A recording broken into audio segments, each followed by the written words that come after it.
Hi, it's me, and this is episode 18, and as per request, today I feel like I'm gonna keep with the theme of Suicide Prevention Month and talking about mental health stuff, and I'm currently in the process of trying to schedule a bunch of interviews with a bunch of people. Hopefully those will happen, but until then you're just going to get me, and I hope that's good enough.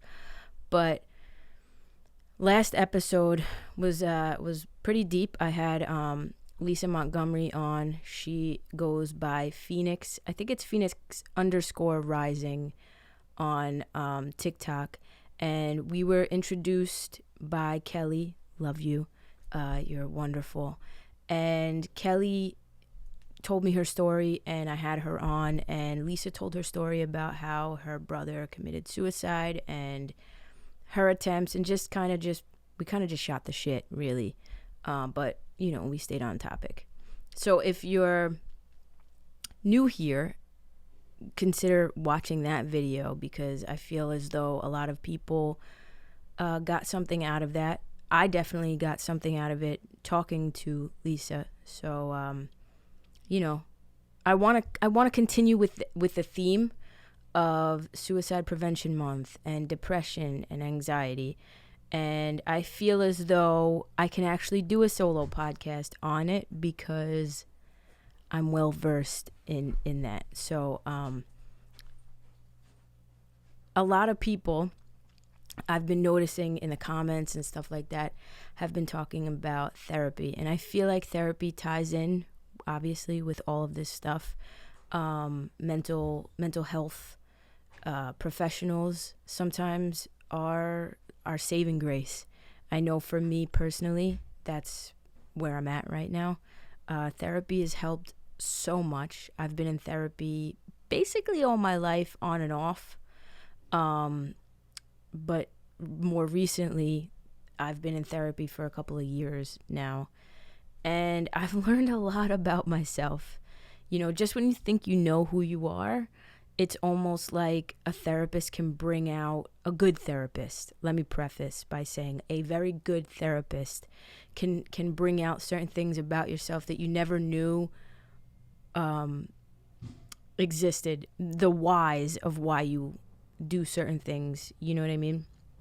A lot of the times we are the way we are and we never question why we are the way we are. And sometimes therapy helps us to realize, oh shit, that happened when I was a kid and that really affected me to the point that now I'm an adult and I act XYZ. You know what I mean? So yeah, for me, therapy's done that. But I feel like I want to kind of go into my horror stories with therapy, because I know that not only do people get turned off by therapy because of the stigma surrounding it and just the stigma surrounding mental health issues in general, but people get turned off because not every therapist is qualified, and not every therapist is a good fit for every single person. It's not one size fits all at all. And my story in finding a therapist in my recent, in the last few years has been nothing short of fucking ridiculous. So I'm gonna start there. You guys know, if you don't know, if you're new here, I'll give you the gist. A couple of years ago, I was going through a really weird breakup / being with somebody who had, some narcissistic controlling tendencies, and it was hard, and I fell into a really bad depression about it. And, it was basically debilitating.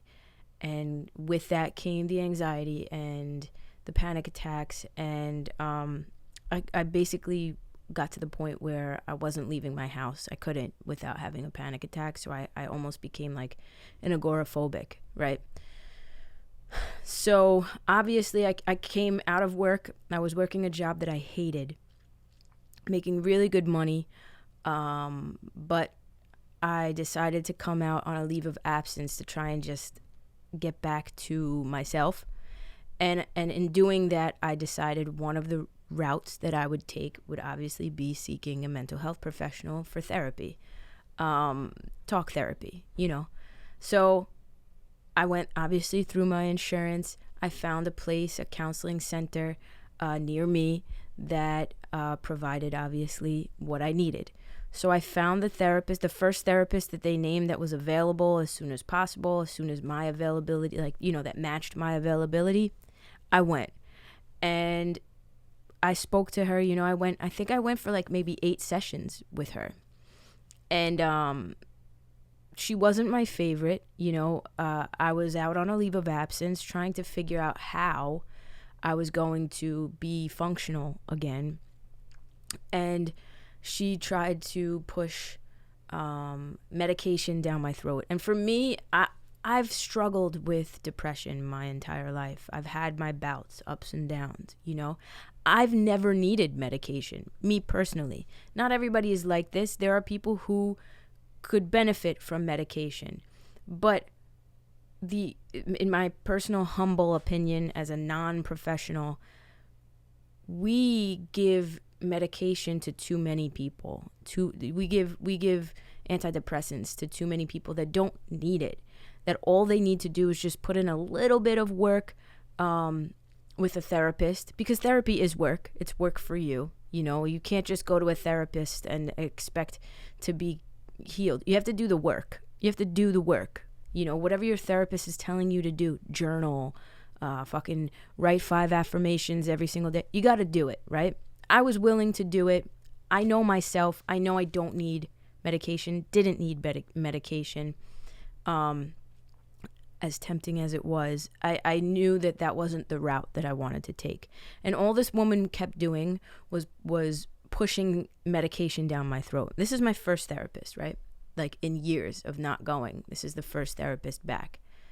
She's pushing medication down my throat, and she was pushing it so much that I finally got to the point where I was lying, telling her that I was taking medication just to get her to shut the fuck up and actually do something else other than push medication.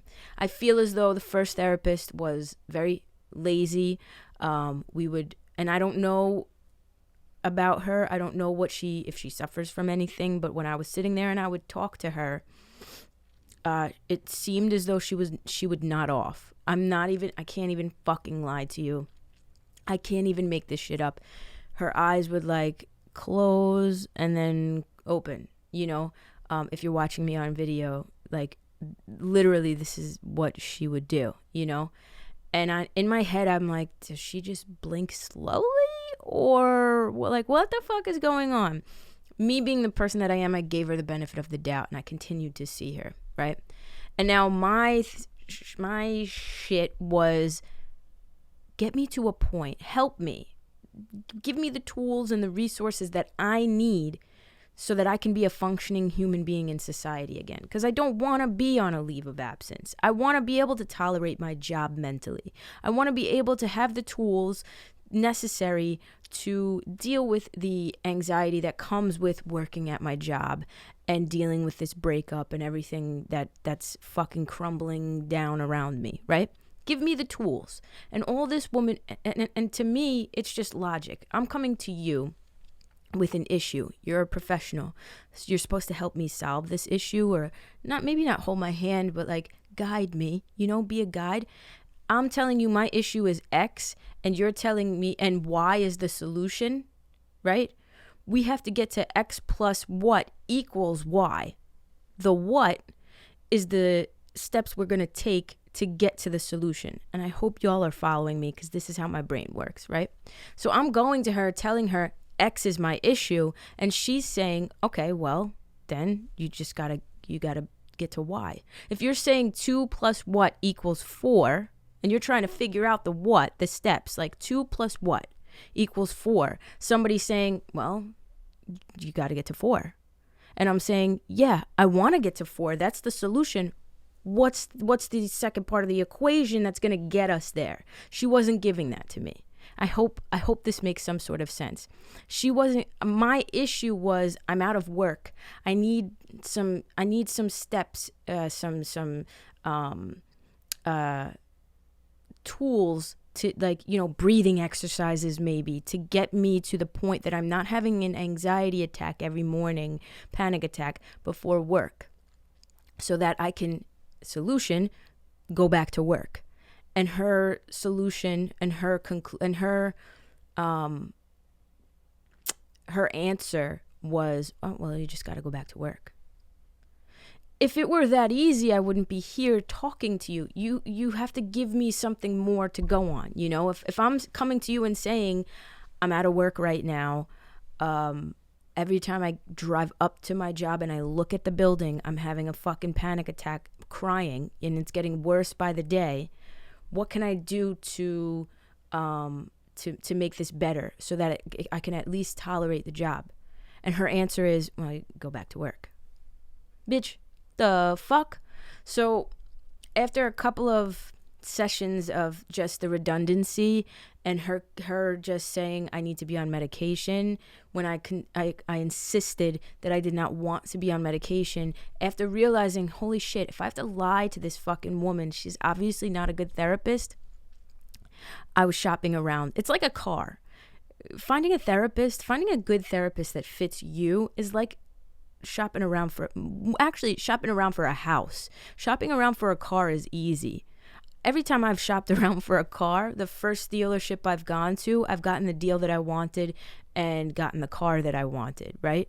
So you gotta shop. It's like shopping around for a fucking house, getting a good therapist, okay? And this can be very discouraging for many fucking people out there, especially people who have no experience with seeking a therapist. If this is the very first time that you're out trying to find a mental health professional, I can promise you this, your first mental health professional most likely won't be the one that you stick with. I mean, if it ends up happening that way, you're very lucky. And a lot of the times this is what discourages people. People are like, say this, yada yada. You can't get discouraged. So anyway, after this fucking whatever the fuck she is, Sleepy McSleepington, I realized she was doing nothing for me, right? All I was doing for her was paying a copay every time I went, $25 copay, that was literally doing nothing. When I realized it was taking more from me than it was giving, I decided to shop around. I found another therapist a little closer, and I decided to try her. She took my insurance. I went to her, another older woman. This one was even fucking worse than Sleepy McSleepington. So I go, I see her, I tell her my issues. I start all over again. I tell her what my issues are, exactly what's going on in my life. And at first, the very first session I had with her, I was like, wow, okay, I had a good feeling. I was like, she got a good feeling about this. This is going to be good, Second session, I'm sitting with her, and talking about, I think I went to maybe 4 sessions with this fucking old bat. And maybe 5. I'm sitting with her and I'm telling her about how I'm on disability and how actually no, this might have been the 3rd or 4th session. My last session with her was when this happened, or maybe the second to last, whatever, it doesn't fucking matter. I'm sitting with her telling her that I feel as though because I'm on disability for these mental health issues that I'm having, I feel as though my mother specifically, but my family just doesn't respect me, and they don't respect my time because they don't understand. Because mental health issues, you can't measure them. Like I could measure some sort of viral infection with a blood test, and we can see on a tangible level that I'm sick. If I were to get sick with even the common cold, you can see it. You can see the snot coming out of my nose. You can hear the congestion. You know what I mean? When it comes to mental health issues, you just have to take somebody at their word. And that's very fucking hard to do. I mean, obviously, there are mental health issues that you can measure with a brain scan, and you can see the differences in the brain anatomy and whatever. But when it comes to depression and it comes to anxiety and things like that, it's not something that's 100% measurable. So it's hard. It's hard to really sit there and like believe somebody, you know? So I went to my therapist and I said to her, I was like, I feel as though I'm not being respected at home. I feel as though people are looking down at me because of the position that I'm in right now, because I'm in a weak spot, and it makes me feel like shit. And this therapist looked at me and said, well, why should they respect you? You're on disability. I swear, I literally could not fucking make this up if I tried. Looked at me and said, well, why would they? Why would they respect you? You're not working right now. What? Are you out of your fucking mind? So like, I was completely and utterly flabbergasted by the response, the lack of compassion in the response as a mental health professional. And because I feel like even a non-professional, if I went to a friend and said something like that to them, they would never come back at me, and no friend would ever say that. You know what I mean? So I was like, how could you? Everybody deserves respect, no matter what fucking position they are in their life right now, especially if they're in a low point in their life.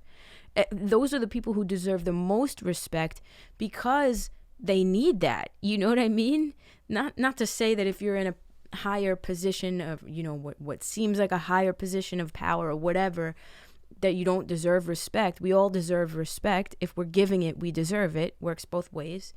But if you're at a low point in life and you're not doing anything to harm anybody else, and all you're doing is showing respect to other people and your loved ones, that's the time that you need the most respect in life. At least in my fucking opinion. So to have her say this to me, I was like, what the fuck, you ruthless bitch. So anyway, the session continued, and I was talking about being on disability and how, you know, I still wasn't any better. And this was months into my short-term disability. And I was like, I'm going to apply for long-term disability because, you know, I'm not getting any better. I tried going, at this point I had tried going back to work. I went back for 3 days, and the panic attacks and the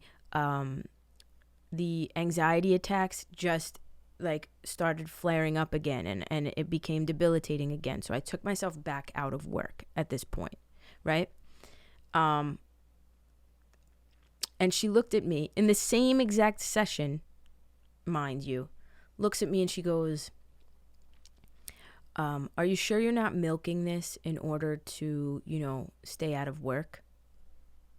Now, at this point, she had done nothing. Again, same as the other woman.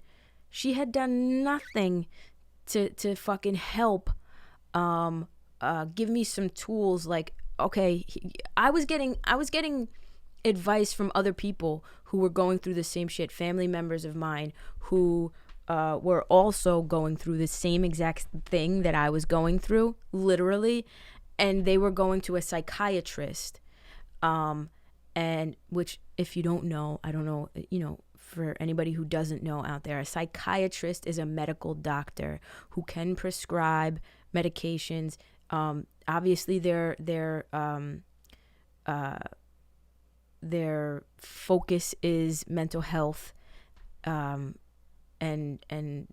I think they can do talk therapy, but a psychiatrist is a medical doctor, and a psychologist is most of the times, actually all the time, somebody with a PhD who can't prescribe medication but does, either like clinical or counseling, something like that. You can be a clinical psychologist or a counseling psychologist.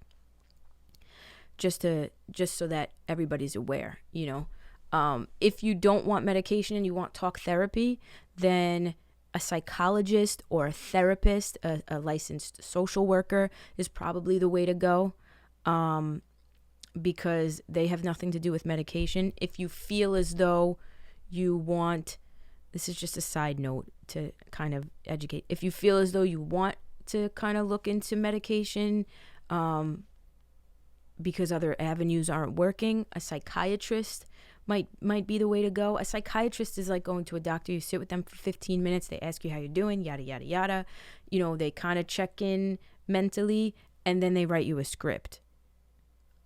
If you want talk therapy, a psychologist or a social worker, therapist is the way to go, just so that we're all aware. Anyway, where the fuck was I? I don't even remember where I was. I wanted to educate a little bit for anybody who's inquiring about this, and this is your first time inquiring. So she basically told me I was milking whatever the fuck, without giving me any tools. Again, no tools, no nothing to go home with and like, okay, this is your homework. I want you to journal your feelings and read it back and let me know, She never, when I talk to my therapist now, we'll get to my therapist now, okay? But when I talk to my therapist now, the one that I have now, who is a fucking gem in life, right? I could not be happier with her. When I talk to her, she doesn't tell me how I'm feeling, doesn't tell me how I'm supposed to be feeling. She makes suggestions to kind of guide me in a way that makes me realize things that I didn't necessarily realize before. That's a good fucking therapist. I couldn't say anything bad about her, literally, right? So anyway, after this, another old hag didn't work out, I was like, I need a new therapist. Again, this is fucking ridiculous. I need to go find another therapist. So I was on the hunt again for a new therapist. If you have any friends out there, my suggestion, because the first two therapists that were nightmares, and the second one ended up being an absolute fucking condescending, excuse my French, twat bag of a human being for some financial issues that she ended up sending me a letter after I stopped seeing her, basically accusing me of lying because she had told me that I didn't have a copay. She told me, as the mental health professional, the one who calls the insurance company, she told me I didn't have a copay. I believed her. Fine, I don't have a copay. That's weird, but you're telling me you checked in with the insurance company and I don't have a copay? I'm not going to question you. You're the professional. You should be doing your due diligence. It's not my fucking job to question you. She told me I didn't have a copay after I stopped seeing her. She sent me a letter basically telling me I knew that I had a copay, but just never said it to her, and I allowed her to think that I didn't have a copay. The fuck? So after I stopped seeing her, she started accusing me of all this shit, being a liar. We ended up going back and forth, having words. I'm not going to give the whole story, but I ended up sending her a letter back saying cease and fucking desist, because she sent me 2 letters being very defamatory and unprofessional. Stupid bitch. And I sent her a letter back and I said cease and desist because you're being defamatory, and because I'm a person of my word, and I said that I would pay you, I'm going to pay you $5 a month until the $165 that you say I owe you is paid off. Okay, so it'll take you however many years to get your $160. That was me being, after how she had treated me, that was me obviously being petty, but she's paid off now. And even, if 1 month, one of the months that this fucking dumb bitch of a therapist, one of the months I would pay her on the 1st of every month, I forgot, and it was the 7th, and she texted me and reminded me, and I was like, I'm so sorry, I'll get it in the mail. And she goes, questioning my method of payment now. She's telling me, I don't understand why you're sending it why you're sending the $5. I would write her a $5 check every month. I don't know why you're sending it in the mail. You're wasting money on stamps. Like, basically telling me how to pay her. Like, saying I should be paying more a month. Fuck you. As long as I'm paying, you can't take me to collections, you dumb whore. What are you going to do? Take me to fucking collections for $160? Get the fuck out of here. Ride a dick. You know what I'm saying? So, excuse my French, I'm sorry.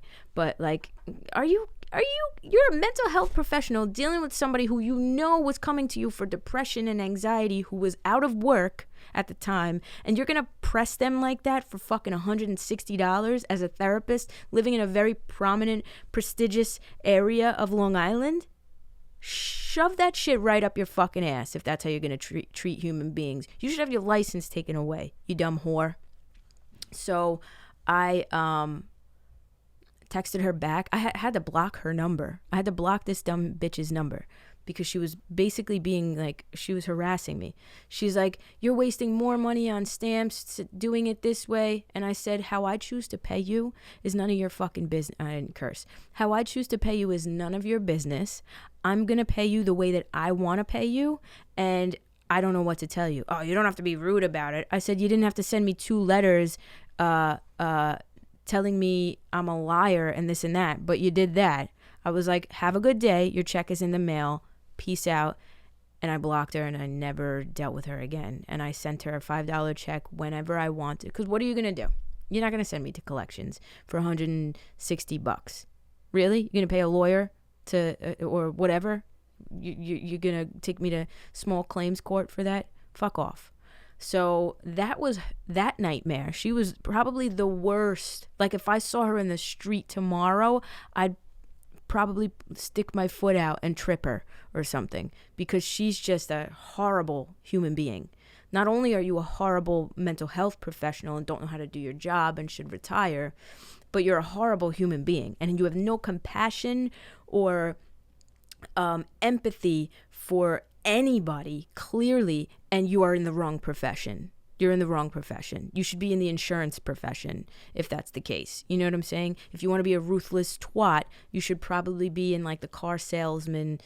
Sorry to all of my car salesman people out there. You know, you got to be ruthless.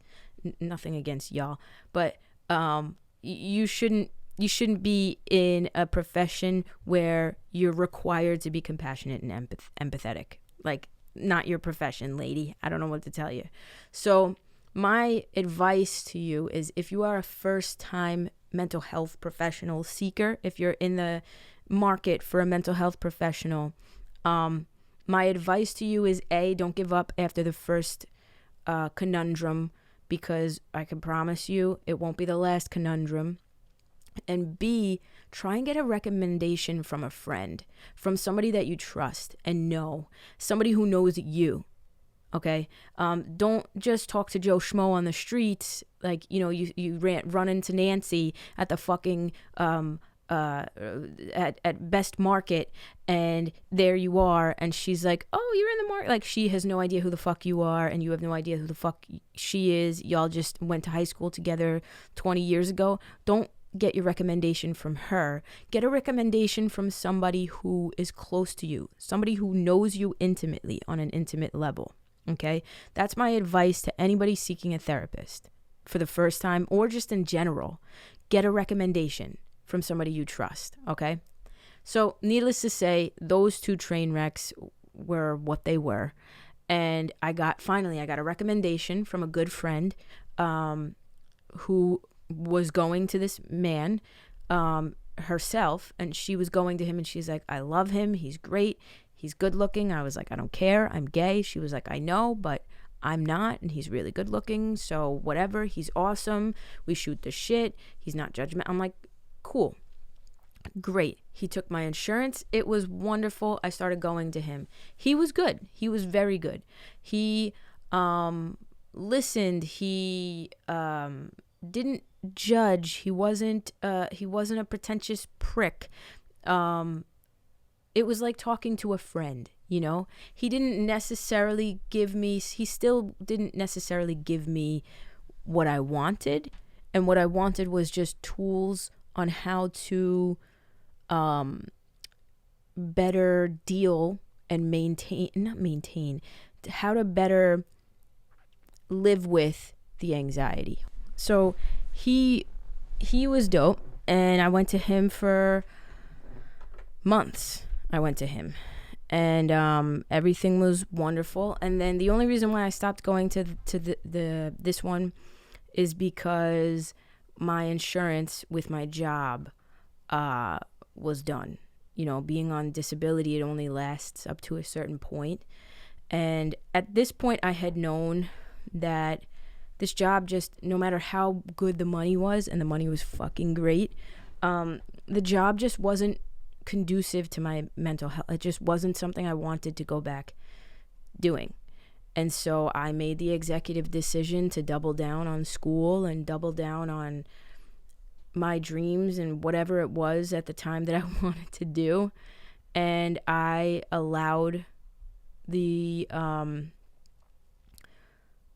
disability to basically wear off. And when my job contacted me and they were like, "Are you coming back?" I basically was like, "No." And they actually ended up firing me, like letting me go because of whatever, you know, because I told them I wasn't going to come back, but I kind of left it in their, I left the ball in their court.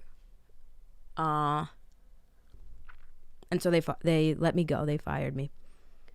And so once that happened, I obviously didn't have that insurance anymore, and he didn't take like Medicaid or anything like that. So I had to stop going to him, and I quickly found another one of my very best friends was going to another therapist that was very close by. And when I told her, you know, she was on Medicaid and I had just applied for Medicaid and I like got approved and everything. And she was like, "I have a really great therapist. She takes our insurance and she's amazing. Here's her number." And I was skeptical because, to be honest, after the first two women, my therapist as an adolescent going up to like 18, 19 years old was a male. Those were the only two female therapists that I had ever experienced. And I think I had one in the past before finding the male as my adolescent therapist. And she was creepy and whatever. So every female therapist that I've ever tried out just never worked. So in my head, I'm like, maybe I just feel more comfortable with men. Maybe men are just more laid back. I don't know what it is, but I've never had a female therapist. So when she told me about this therapist who now is my current therapist, I was skeptical. I was like, fucking female. All right, whatever. And when I reached out to her,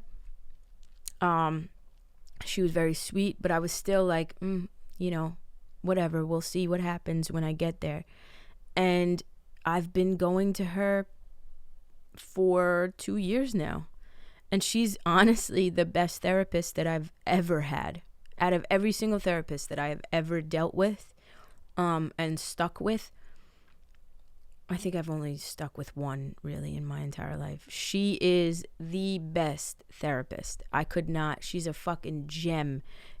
I couldn't, when things happen in life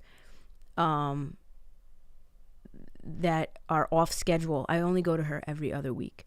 So when things happen in my life that are off schedule and it's a week that I'm not going to see her, I could easily text her and just be like, "Hey, are you available for like 30 minutes, 40 minutes? I need to talk to you." And like that, she'll, if you're in trouble. She's just a compassionate, like she calls you out on your shit, constantly calling me out on my shit. Because for a while I was like, oh, maybe, is it me? Like maybe I'm looking for a yes man. She's not a yes man. I wasn't looking for a yes man. I was just looking for a good therapist. One that was going to softly call me out on my shit in a professional, empathetic way, but still a way that is effective. That's what she does. She gives me like the homework. Okay, what I want you to do. This is what I want you to do this week. I want you to go. Make sure you're journaling. Make sure you're doing this. Make sure you're doing that. Check in with yourself. It's just I've learned more about myself in the last 2 years of being in therapy with her. Realizing it's okay to be a certain way because of childhood traumas, realizing that things that we shouldn't be dumbing down, things that happen to us as kids. Just this therapist that I have right now, I could not be happier with. And I would not have gotten to finding her had I not gone through the 2 train wrecks and 1 awesome therapist, So the moral of the story and what I'm trying to say to anybody out there who's looking for a therapist, anybody out there who is thinking of going to therapy for the first time, first of all, if you're in the area, if you're in my area, hit me up because I'll give you my therapist because she's fucking awesome. Secondly, the advice that I would give to you is don't get discouraged when the first or second or sometimes even third one doesn't work out for whatever reason, whether it's an insurance issue or they fucking suck or they move offices. Getting discouraged, and I know it can be hard, especially when you're depressed. You just feel as though the world is against you, I get it. But like you should be doing with your depression in general, holding on, finding the strength to get through it and fight through it, you have to do the same thing when it comes to finding a good therapist. You got to hold on. You got to keep telling yourself you're house shopping. You're not going to find your dream house the very first one you walk into. Very rarely does that happen. If it does, you're very lucky, and I hope that happens for anybody out there looking for a therapist. I hope that happens for you. But if it doesn't, don't get discouraged. Keep trying. Don't give up. Keep trying. Even if you got to go through 5 different fucking therapists to get to the one that you want, you will eventually get to the one that you want. And the help that a good therapist can give to you is priceless. There is no comparison. So it's worth going through the, kissing the toads. You know what I mean? When you gotta kiss the toads to get to the prince. And once you get to the prince, all those toads that you kissed before the prince were fucking worth it because here you are happy. It's the same thing with a therapist. Same fucking concept with a therapist. I promise you that. We're people at the end of the day. Therapists are people at the end of the day, and what's going to fit for one person isn't going to fit for another. That's why I say get your recommendation from somebody that knows you intimately. Somebody who knows what you're seeking, kind of, you know what I mean? That would be my recommendation. And also get it out of your head that having a therapist it means that we all need to be in therapy. All of us. There's not one person out there that would not benefit from therapy. Nobody's fucking perfect. We all could learn more about ourselves. We all could go more within. We all could learn how to express better and communicate better with one another. There should never be a stigma to seeking a therapist or having a therapist. The same way there's no stigma about going to the gym and getting your body fit, should be the same way that there shouldn't be a stigma about going to a therapist and getting your mental fit. You know what I mean? It's a form of self-care. It's a form of self-progression. And there should never, ever be a stigma about it. That's why when you talk to me or you're watching me, I'm a fucking open book. I go on live streams. I'm constantly talking about my therapy. I'm proud to be in therapy because it means that I have looked at my issues, and instead of like 95% of the fucking population, instead of saying, it's not my issue, it's that person's issue, it's this person's issue, it's because of this. Instead of doing that, I saw my issues and said, whoa, I could probably learn and grow from these issues, and I could probably use some help with these issues. It means that if you are thinking about going to therapy, right, or you're in therapy, that only tells me that you have taken accountability for your own issues, and you know well enough that your issues can be worked on and that they need work. And that to me is more respectable than somebody who has all of these issues but is refusing to own up to them and own them and seek help for them. You know what I mean? It's like an alcoholic. The first step is admitting you have a fucking problem, and then you go and seek help for it. An alcoholic who's in denial is never getting help. I don't respect that. You know what I'm saying? You're in denial. So it's the same thing with therapy. If you're in denial about your mental health issues, you're in denial about your communication issues, or your inability to fucking open up to people, or your control issues, or your codependency issues, if you're in denial about that, you're never going to seek a therapist. You're never going to think that a therapist can help you.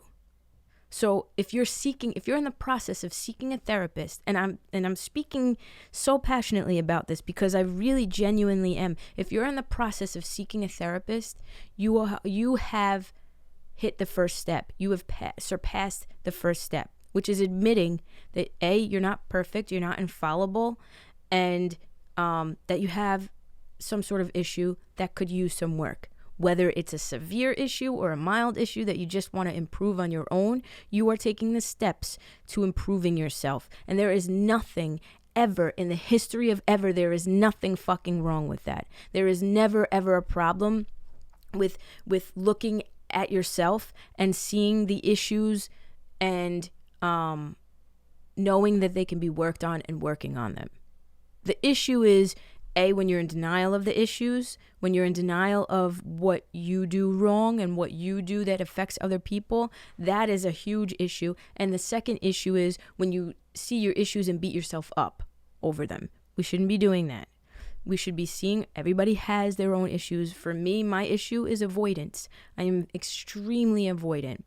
I let people walk all over me. I allow people to dictate my life. I oftentimes put myself in the shadows of other people's lives because I want to prop other people up because I'm avoidant.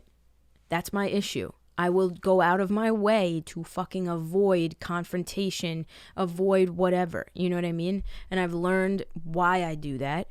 I do that because I was abused mentally and sometimes physically by my stepmother, who is an alcoholic, and I didn't have any protection, so my means of defense was to curl up in a corner as a helpless kid, curl up in a corner and cry, and shut everything out. So now, as a 31-year-old adult, whenever there's any sort of confrontation put in front of me, I will literally pivot and do whatever the fuck I gotta do to get away from it. Okay? And the only reason why I'm saying this right now is to show you, the listener, the watcher, whoever's here right now, right?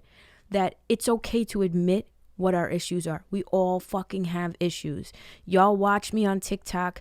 Y'all love me to death, and I love you guys to death, and y'all prop me up on this fucking pedestal and think, you know, that we as people, me, think of any of your favorite fucking TikTokers, Scott D. Henry, any one of them, any single person that you could ever look up to, whether it's TikTok or social media or whatever, you guys look up to us and think that we are these perfect specimens of human beings. We're not. We're fucked up. We're just as fucked up as you are. okay? I am just as fucked up as you are. I promise. I have abandonment issues. I have, body dysmorphia, sometimes gender dysphoria. I have, severe insecurities, codependency issues. The list goes on and on. You know what I mean? Self-sabotage issues. I just can't stress to you enough that it is okay to not be okay. And it's okay to not be perfect. Nobody is perfect. Nobody. Tori Franco, the person that you see before you right now, is so far from fucking perfect. I promise. I promise you that, okay? And it's okay to admit your flaws. It's okay to admit that you don't have all the answers, because nobody fucking does. Not even a therapist has all the answers. They can guide you to the best of their abilities. You have to be open to accepting that guidance, but they are not end all be all either. Even the good ones get it wrong. So just remember that it is okay to be in therapy. You should be in therapy. We all could benefit from therapy, okay? That's it. That is literally all I want to say. I've been rambling. I told you my story. I wanted to tell my story of how I got to the therapist that I have right now, to show you guys that it's not one size fits all, and it is a fucking process. It is a process, sometimes a painful one, especially when you're going through shit and you have a therapist that is a twazzle. Yeah, it's mentally fucking draining at times. Do not give up, because I don't know where I would be without the therapist that I have right now. I really don't. Especially, like, I'm so happy that I had her in the moment when I hit rock bottom again. You know, when rock bottom hit, she was the first person that I called in a fit of emotions and anger and upset when shit hit the fan with my ex-girlfriend. And I needed somebody, and I was going off the fucking rails on a crazy train. My therapist was right there, and I had her as a tool, as a person, as a go-to, whatever it is. So please, especially this month, you know, this important month that we recognize that suicide prevention and mental health issues and mental health awareness need to be on the forefront of our conversations with people. Please do not get discouraged if the first, second, or third therapist that you go to is not your person. You will find your person. You will find the right fit for you. Do not give up. Do not give up. Please. Listen to my voice. Put this in your headphones. Put these on your AirPods, whatever the fuck. Put me on Alexa. Play it over and over and over again. I can't stress it enough. Don't give up your fight to find a good therapist, because he or she is out there. And don't give up your fight against depression. Listen to yourself.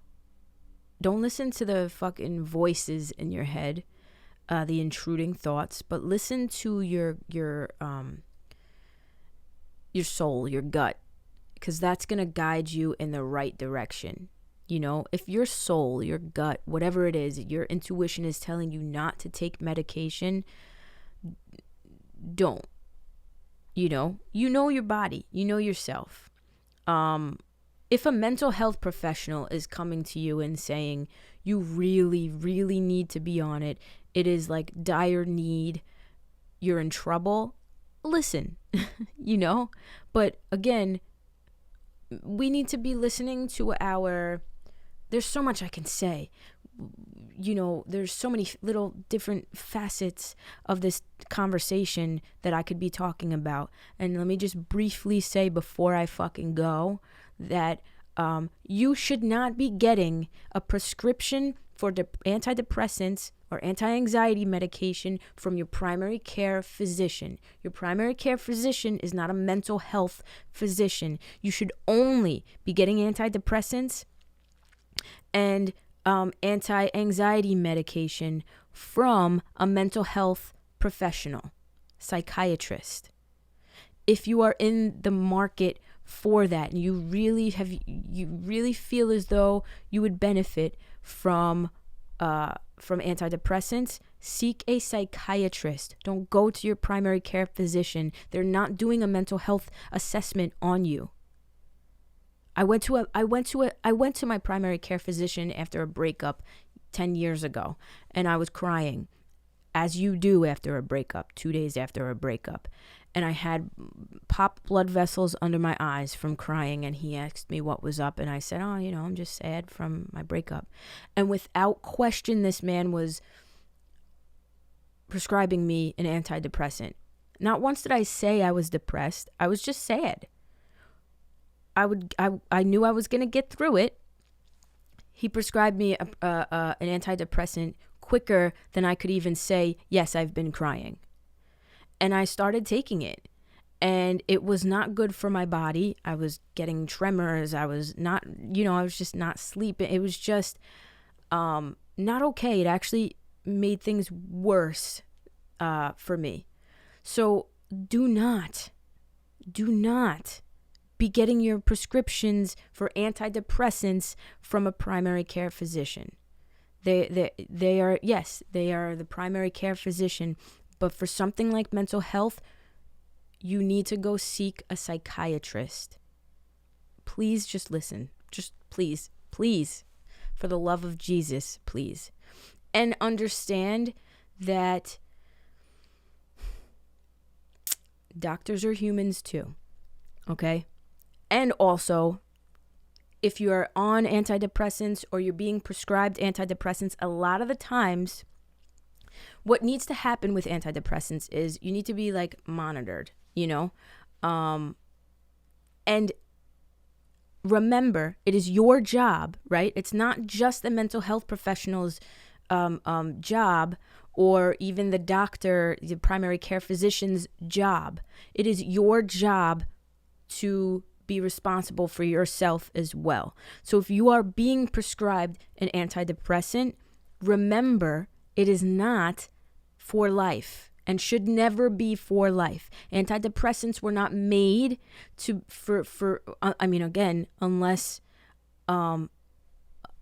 you're bipolar or something like that. If you're depressed and you need antidepressants to kind of give you that extra oomph to get out of the rut, it's not a lifelong thing. You have to be responsible for that.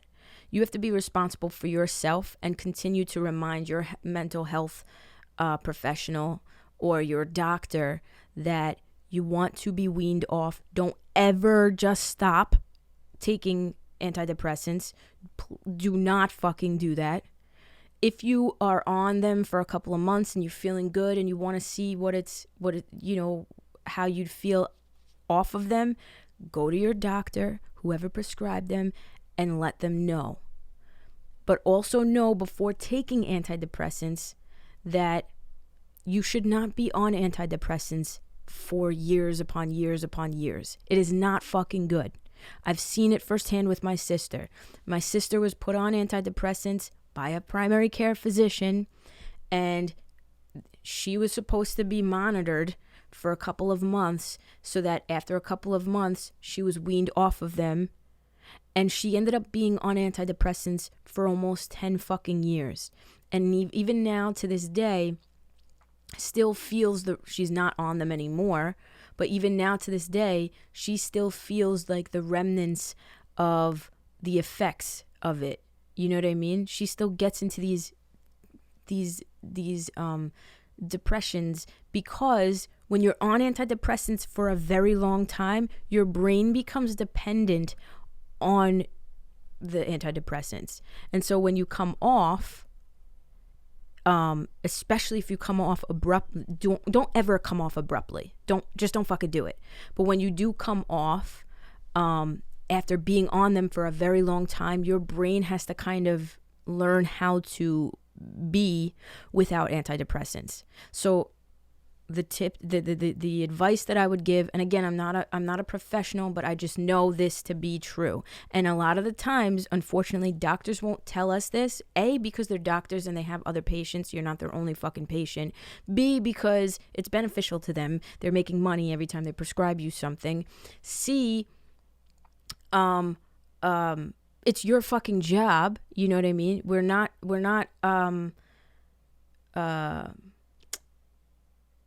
we need to be self-sufficient as well when it comes to our health. You know what I mean? The same way you take the initiative to go to the gym or take the initiative to have the salad instead of the burger, you need to be taking the initiative to learn, get your education.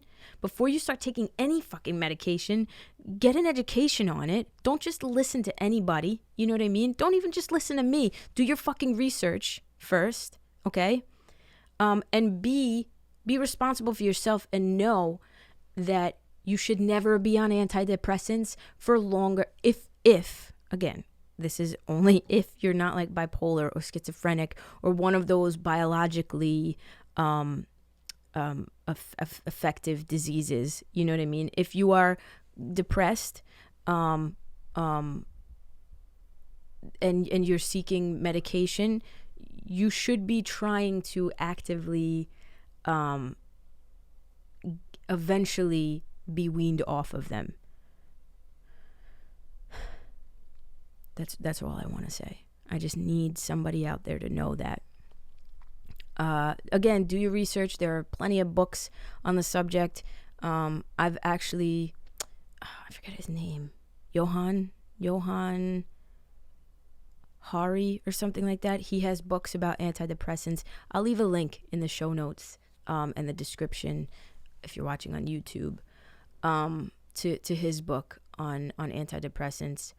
And he did a podcast on Joe Rogan. He was on Joe Rogan's podcast talking about statistics regarding antidepressants and things like that. So I'll leave all of that in the description below. And yeah, that's it. That's all I want to say. Just remember, it's not a straight line. The road to, when it comes to depression and anxiety, the road to healing is far from straight. It's far from straightforward. Do not get discouraged, okay? Do not. I've been through it. Hopefully not, but I'll probably go through it again at some point in life. I'm praying it doesn't happen, but if it does, it's not going to be as bad as it's been because I have the tools, because I went to therapy and I now have the tools that I need, okay? So it's not a bad thing. You will be okay. Things will be okay. I promise you that. And again, do not, and this is the last thing I will say before I leave. If you're watching and you need help, don't go to social media influencers and DM them and beg them for help. The chances of them seeing your DM in a timely fashion are slim to none, and not to mention they are not professionals. I get so many DMs daily, and I'm here to talk. I'm here to be empathetic and compassionate. Y'all know me. I wish I could hug every single person that reaches out to me. I wish I could help every single person that reaches out to me. But at the end of the day, I am me. I am not a mental health professional. I am not by any means the person you should be running to if you are in a crisis situation mentally. You need to seek a mental health professional. Me, Rhea, Amber, we are here to empower you. We are here to lift you up. We are not here to what's the word I'm looking for? I don't want to say save you. We're not here to be your therapist because we are not therapists. You know what I mean? We're just regular human beings out here trying to spread some positivity and love.